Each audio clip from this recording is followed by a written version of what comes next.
Hi, my name is Jody Bortz. I'm a longtime flute teacher, and I'm going to talk to you today about how to put together and take care of your student flute so that it will work well for you for a really long time.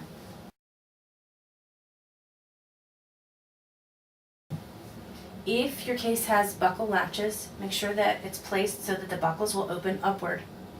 If you have button latches, as this case does, make sure the buttons are to the bottom of the case towards the table so that it will open correctly and your flute won't fall out when you open it. And the first thing I usually do is remove the body of the instrument.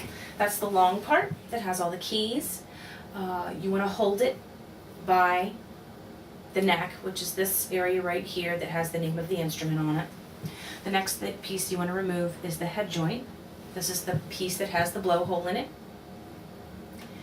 When you apply the head joint to the body of the instrument, you want to make sure of a few things. First, always twist in the same direction so that you don't create harsh grooves in the instrument.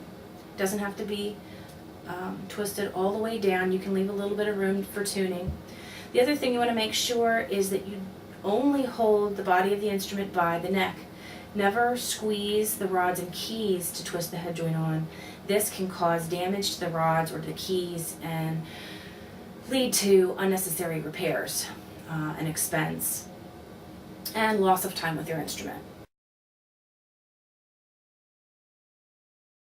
Once you've applied the head joint, you can reach back into the case, pull out the foot joint. Just as you did with the head joint, you're going to hold the body by the neck. You're going to hold the foot joint by the very end where there are no keys. And twist as you did with the top. To align the foot joint, the ball right here at the top of the rod of the foot joint should be roughly in the center of the bottom key of the body. You can adjust back and forth for comfort. Now let's talk about aligning the head joint. A lot of people have different thoughts about how to align the head joint. Some people align this way. Some people make a note of where the cymbals on the head joint and the neck line up. My recommendation is to work with a teacher on this. Everybody's face is different, everybody's alignment is different, and even, there's variations between different instruments. So a teacher will be able to help you find the place where you sound the best or your child sounds the best. Mark it with nail polish on the back of the flute, very lightly, it won't damage it, and it can be changed later as your child grows, as you develop more muscles.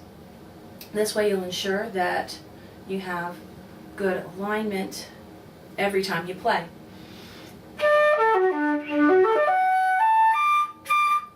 So that is putting the instrument together. When you take the instrument apart, you want to do it exactly the opposite. You want to twist it off,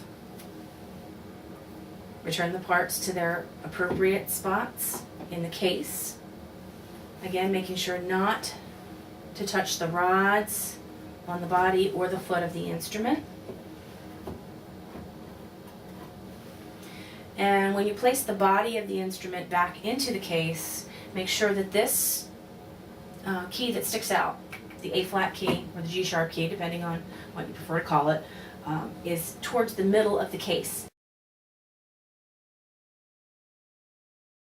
Now, we're not done yet because we haven't cleaned the instrument out. Your flute should have come with a cleaning rod. It may be metal or it may be wooden like this one. You'll want to find a cloth to clean it out with. I recommend something cotton or absorbent. Towels are not a good idea because they have lint. This can build up in the keys and in the rods and the joints and cause problems. So you want something that's not linty, but that is absorbent. So you're going to want to swab out the instrument one piece at a time, like so. Gently, you don't want to ram the cleaning rod in.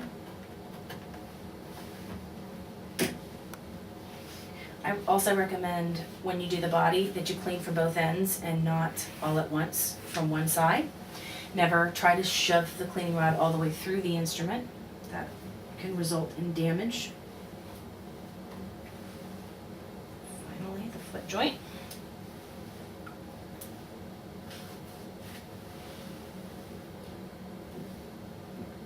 Okay. The reason we do that is really important for a couple of reasons to clean the instrument out every time you use it. First of all, moisture can build up in the instrument when you're playing, and we need to remove that moisture from the instrument. It can cause damage to the pads on the keys. The second reason is because obviously germs can get in there, and keeping the instrument clean helps to eliminate germs that might be in the instrument. When you're finished, you just close the case and you're done. Noting that I'm not putting my now wet cleaning rag and cleaning rod in the case with the instrument.